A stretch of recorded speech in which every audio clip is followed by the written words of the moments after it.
My name is Steve Adami, and I'm the director of the Reentry Division of the Adult Probation Department. I do want to thank our partners from the Department of Public Health, Westside Community Services, and Positive Directions Equals Change for making this project come to life. It's been an amazing journey. In the last 9 months, we've opened over 300 units for individuals in the justice system that are trying to live drug and alcohol free.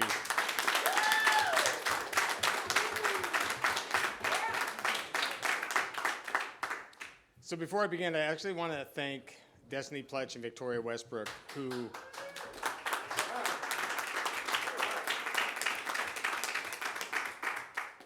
they're my staff. And one of the advantages of this project is the city spent absolutely no money remodeling this building. The ownership group, in partnership with Westside Community Services, took on the remodel, and it's 75 units. It'll be an opportunity for 75 justice-involved adults to mitigate the barriers to transitional housing and clinical services and provide real-time access for people in jail that need to get support in the community and not in custody. So I want to say thank you to Destiny and Victoria for all your leadership on this project. Thank you, Destiny.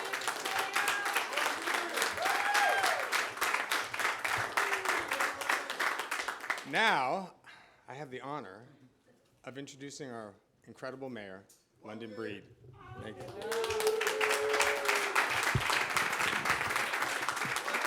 Well, first of all, I'm really glad to be here, and I love you too, and I love what you're doing, and I love seeing my people do well in San Francisco.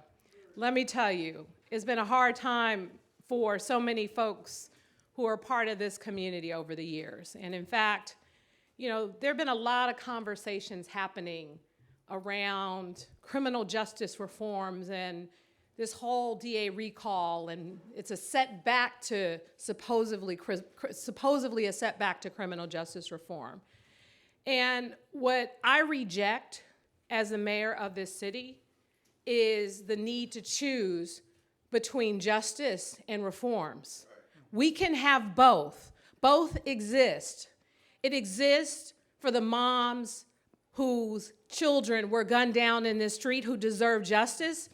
It exists for the people who have been falsely accused of crimes that they did not commit. It exists for people who suffer from addiction of various things, who want to turn their lives around, and when they come home, want to re-enter society and have the dignity of having a roof over their heads. It exists when we make it a priority. We don't have to choose. We have to invest in it all. We have to invest in people in this city. And part of that includes supporting folks who are re-entering society, who want a second chance. I can't even list the number of people that I grew up with who paid their debt to society, and some others had paid somebody else's debts to society, and they would come home looking for help.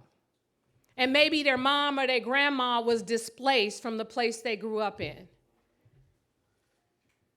And they were rejected time and time again for employment opportunities to make a decent living, to be able to have money to pay rent. And so what happens when everyone is slamming the door in your face? What happens when everyone is telling you no? What happens when you're trying to figure out where you're going to sleep?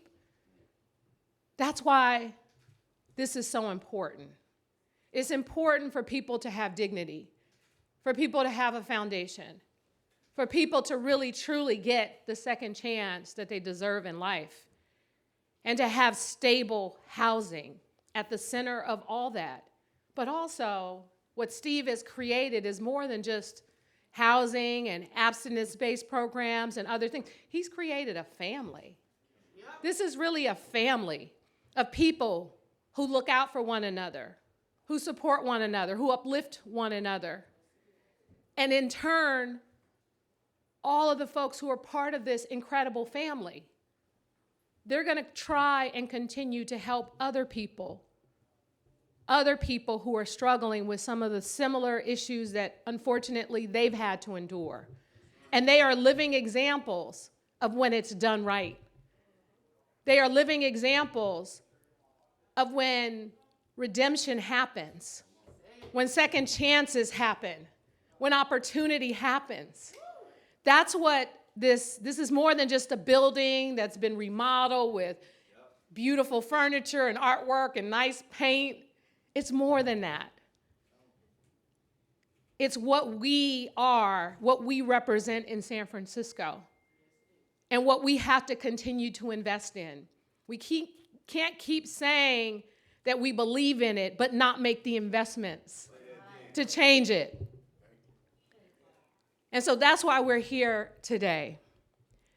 And I couldn't be more proud, because seeing people that you know who've been through challenges and seeing them here doing this great work, gaining a little weight. Now, some people are like, I don't want to gain weight, but trust me, this is the good kind of weight. It's a good kind of weight. And so I'm so proud to be here. And I'm so happy for what this is going to do for not just the folks who are part of this family, this community, but what it's going to do to turn around people's lives. So congratulations. I guess we're cutting the ribbon. I guess we're almost full. We're going to get full soon. But Steve, I got to say, I'm so happy that you are really spearheading many of these projects, because I know they'll get done, and they'll get done right. And every single dollar that the city provides will be invested in the people to make this kind of difference. So thank you for your work. Thank you for your commitment. And let me take this opportunity to introduce the next speaker. Can I do that? So I want to introduce the next speaker because, a lot of you know where I grew up. Sadly, addiction was not only common, but involvement in the criminal justice system was common. And getting access to programs and opportunities was definitely not really an option in many instances. And so when I was trying to make a decision about who would serve on the Board of Supervisors for District 6, the reason why Matt Dorsey is the person that I picked had a lot to do with his compelling story, having very similar experiences to so many people I know, and so many people specifically in this community. Someone who has unfortunately suffered through addiction, has been through rehab, has been through resources to get help. And he and I had a very in-depth conversation, and I'll tell you, this is really important to me because we know it's hard, and we know there are people who aren't with us because of their addiction, including my sister. Walden House tried to help.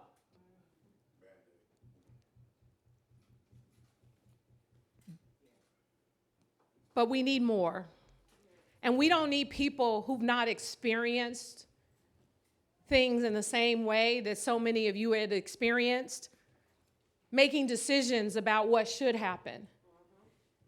Part of what I'm here to do is not only listen to what you're struggling with and providing the support necessary to make it so, but also making sure that we have representatives, policymakers, people who are able to help me on the Board of Supervisors instead of work against me, to help me get the resources necessary to turn things around for so many people in this city.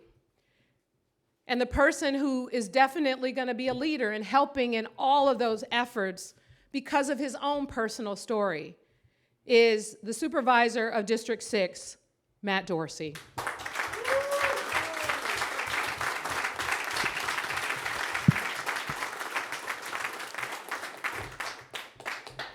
Thanks, everybody.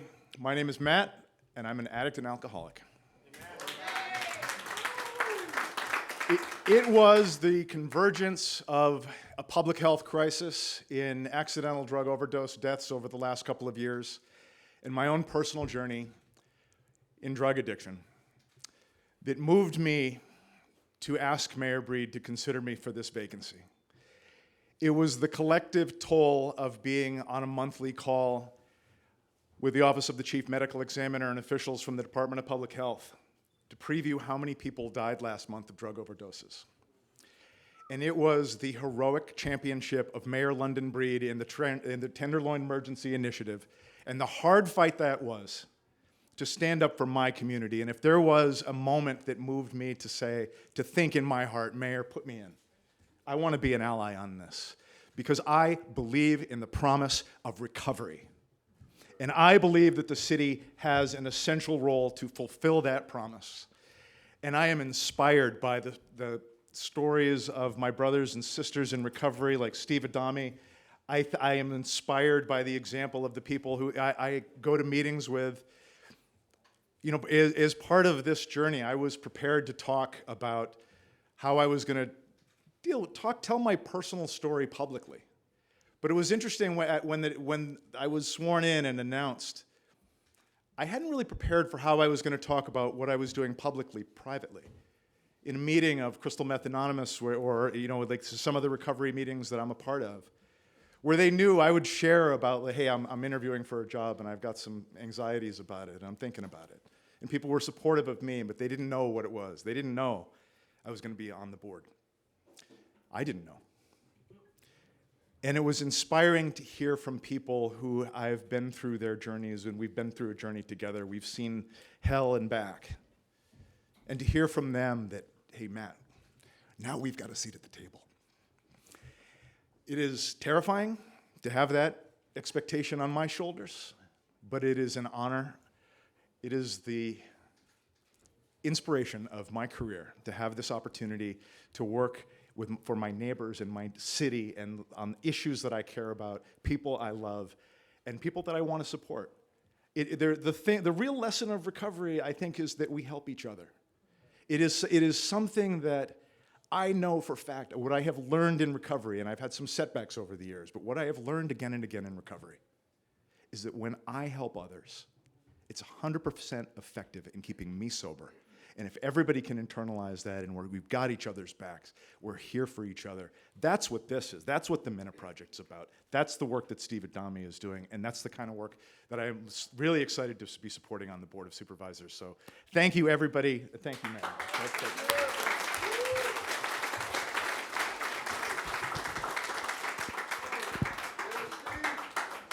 Thank you, Mayor, and thank you, Supervisor Dorsey. You know, when programs like this move into neighborhoods, neighbors usually lock their doors. And a couple months ago, I got a letter from a neighbor who was concerned. And I want to welcome a couple of our neighbors here today because they're no longer concerned. They're excited, they're happy, and we welcome them into our family. So Greg, Reese, Rudy Corpus from United Players, they all live on this block in this neighborhood and are part of this energy that are making this project happen. So I want to say thank you for welcoming us to the neighborhood.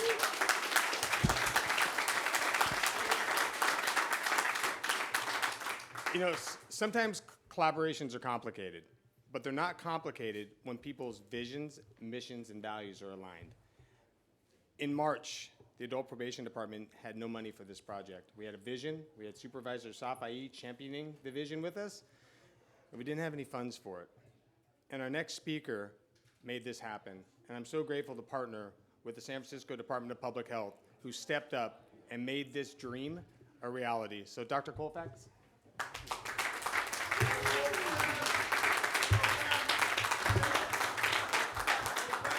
Well, thank you. Thank you, Mayor Breed. Thank you, supervisors, and thank you, Steve. I really appreciate everything you do for the community. You know, I get a lot of emails. I always read yours because they're so informative and they're also really inspirational. They're very meaningful, so thank you. And I just want to take a moment to thank everyone in this endeavor. This is a shared collaborative effort, a wonderful example of when departments come together. We can solve things with community, with the neighborhood, and most importantly, with the people who we are serving. And I really want to take a moment to thank the DPH team that worked so hard on this. Dr. Hillary Cummins, our Director of Behavioral Health. Dr. Pading from Behavioral Health. And she's in the back a little bit right now, but she's amazing. We're so fortunate to have Dr. Lisa Pratt, our director of jail health. Best jail health director in the country, if not the world. I just want to put it out there. So I am so pleased to be here at this opening. This is a unique facility that expands our support services for some of the most vulnerable people in the city. And look, we all know the story, right? People coming out of incarceration, having complex needs, experiencing homelessness, substance use, behavioral health crises. Many experience stigma and discrimination. And for many people and for many systems, the combination of these challenges at first may seem insurmountable. And we know what happens when people are not supported. The cycles, right? The cycles of incarceration, of homelessness, of mental health crisis, of substance use crisis. We see people landing back in jail, landing back in the ER, landing back in the psychiatric emergency facilities. Well, this is going to break that cycle. This is going to break that cycle, meeting people where they are and supporting them on their journey to recovery. 75 people will be able to access these services, offering stability of housing, a suite of wraparound services, because we know it takes whatever it takes, every door is the right door, right? To get people to support them with their behavioral health and other life needs. Now we call this, lots of bureaucracy here. I call it, we do earn everything it takes. In the bureaucratic world, it's called transitional housing, because our goal is for people to make lasting change in their lives and to transition, and this is important, to transition to independent living. And I know this program is going to be successful. And I'm so proud of our collaboration, and I'm so thrilled to be working collaboratively with Chief Crystal Tulak from Adult Probation, who will be our next speaker. Thank you, Dr. Chief Tulak.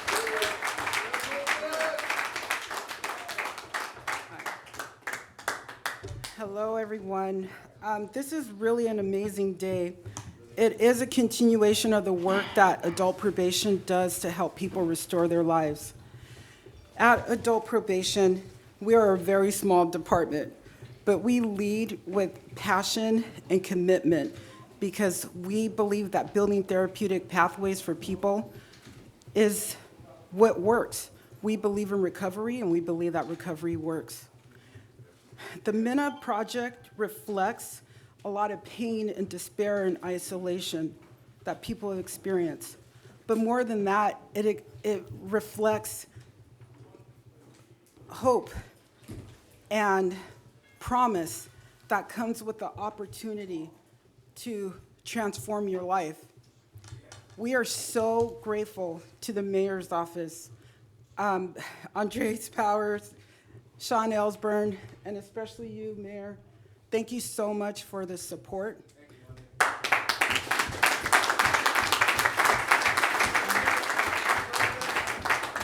We are so grateful to be in partnership with DPH and Westside Community Services. Positive directions equals change.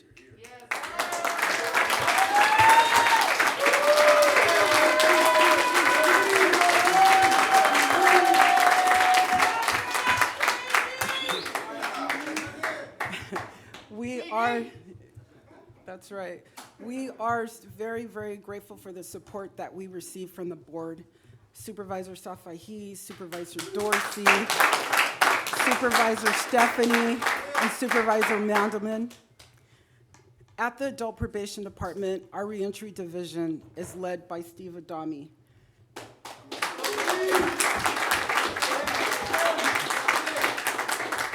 And Destiny Pledge, Victoria Westbrook, Devonna Smith, and Daniel Alvarenga.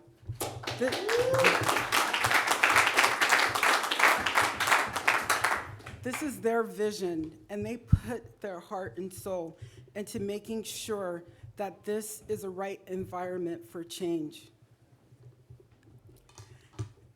We are so honored and feel so much responsibility for making sure that this works. There are endless possibilities that will happen for anyone who comes through these doors, and we're really grateful for this opportunity. Thank you.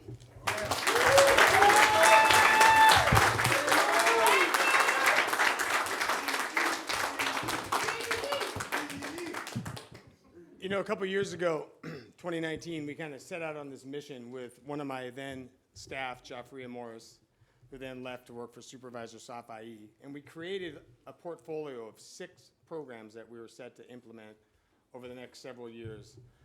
And we had no money at the time. And we started like trying to figure things out. And there was about 50 of us that had been to prison, had gotten clean and sober, went back to school, got our lives together, and felt obligated to share our lives with others to ensure everybody had the same opportunity we had. And one of the leading voices of our cause is going to come up and speak next. For 30 years, this guy was behind the scenes doing the work with his partner in crime, Craig Johnson.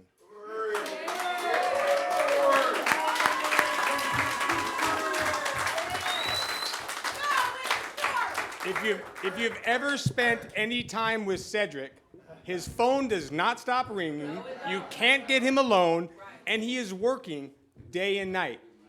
He manages 9 programs for us. He also is dealing with the courts, dealing with clients. I have just never seen anybody do so much at one moment.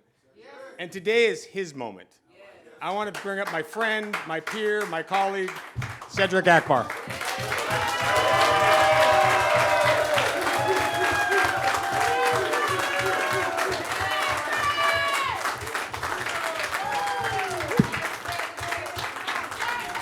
All right.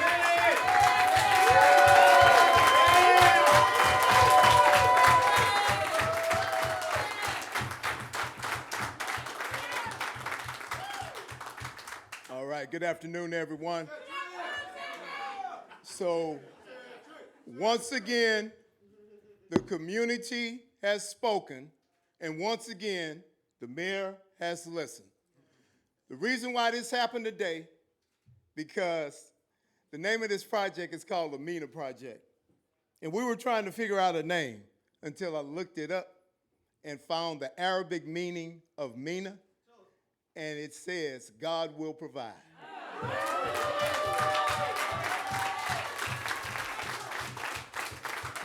So that has to be the name. So the first thing, again, I just want to first thank Mayor London Breed for all her support and for all the love.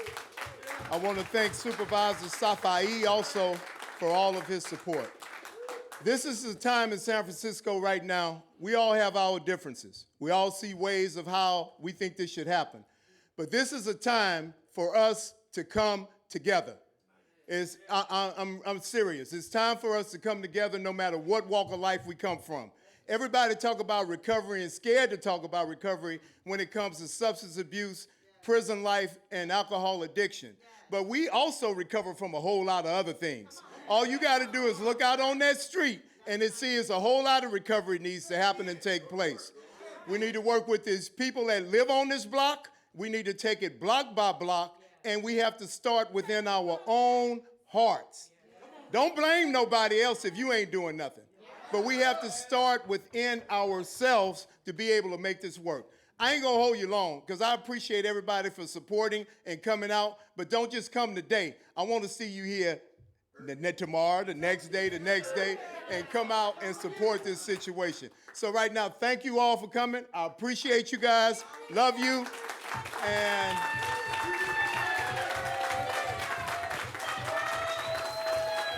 yeah. And I want to bring Supervisor Safai to the table, please.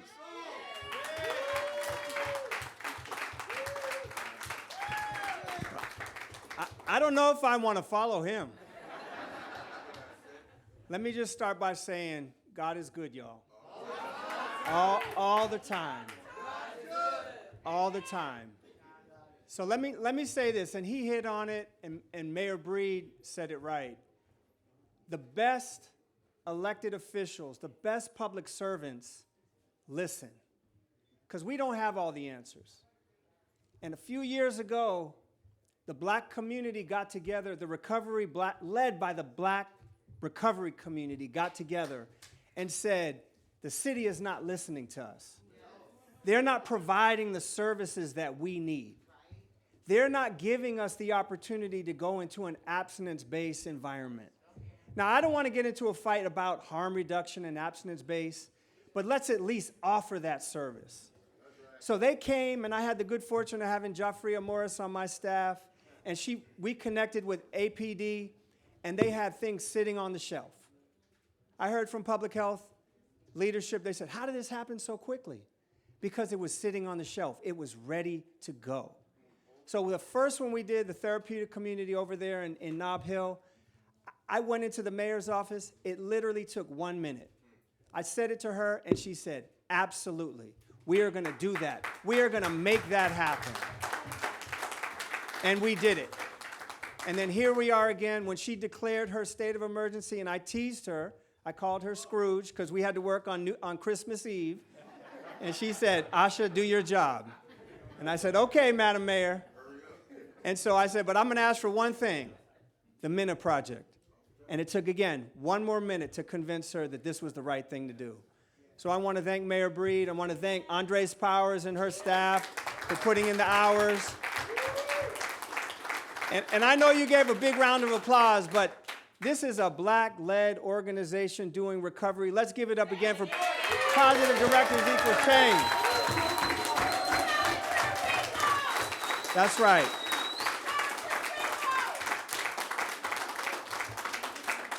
That's right. We have to recognize when leadership is happening from the black community in this way. And it's okay to say black. It's okay. All right. Thank you, everyone. Let's cut the ribbon. So if everybody on the stairs could just clear a pathway for the mayor, Dr. Colfax, Chief Tulloch, Supervisor Safai. Oh, we're going to cut it here. Oh, sorry.